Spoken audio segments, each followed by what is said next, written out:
Cyst. The term applies to a box-like construction whose sides are built of orthostatic slabs placed under the surface. The slabs forming the cyst are arranged in a way which prevents one another from collapsing. Dolmenoid cyst. This term has a form of square or rectangular box-like structure made of several orthostats supporting a capstone. The floor may be also provided in a form of stone slabs. The orthostats and the capstones can be shaped either of undressed rough blocks or partly dressed flattish stones. The term dolmenoid cyst can be used interchangeably with dolmen-like cyst or cyst-like dolmen. It was applied in the case when the cyst was half buried or the dolmen partially covered. Sundara encloses cysts, dolmenoid cysts and dolmens in one category, namely the chamber tombs. Their differentiation depends upon the degree of concealment in the ground. A cyst has an underground chamber. A dolmenid cyst is partially covered, whereas a dolmen is fully raised from above the ground. This classification can be highly confusing because a simple geomorphological process or human activity can change one type into another. Pit burial. It is the simplest type of burial.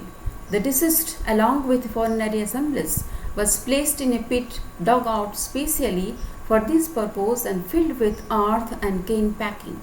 There are instances when the pit is sealed by a huge capstone. Diverse dimensions and depths may be encountered. The shapes also vary from oval to rectangular. Shallow pits are specific for the Vidarbha region. At Brahmagiri, deep pits were encountered. According to Wheeler's suggestion, they served as a place of primary burial where human bodies were exposed shortly after death. 4 roughly trimmed granite slabs were found placed symmetrically on the floor of the pit to support the legs of the bier. On burial. On burials were also a part of the Iron Age burial custom. However, they appear to be indigenous for Deccan during the Neolithic Chalcolithic period.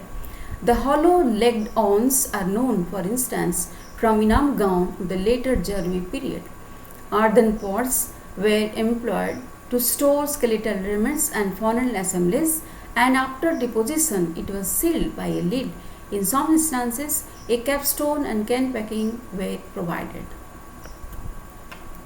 Sarcophagus. The custom of placing skeletal remains and the primary deposit of grave furniture in a sarcophagus may be considered as an elaborate form of urn burial. The oblong terracotta receptacle, which is a sarcophagus, is customarily provided with a convex lid, rows of legs at the bottom, and often with a capstone. The zoomorphic sarcophagi are especially intertwined. The ram-shaped example is known from Sankaravam. The cow-shaped one was noted in Kerala, and elephant-shaped one is from Perumber. Sarcophagi could be made of 3 types of raw material, namely terracotta, stone, and wood. Rock-cut chamber. This form of grave had been scooped out in soft laterite that occurs in the southern part of the west coast. This type is peculiar to the Kochi and Malabar regions of Kerala. Additionally, a lateritic rock-cut chamber was reported from the Uttara Kannada district of Karnataka. The general layout consists of an open well, rectangular or squares, cut vertically down.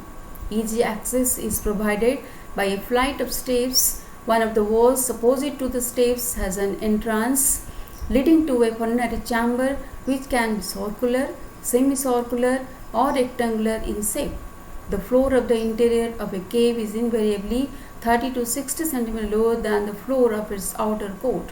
The internal furniture consists of a bench on 2 or 3 sides or a stool, and in some cases a fireplace.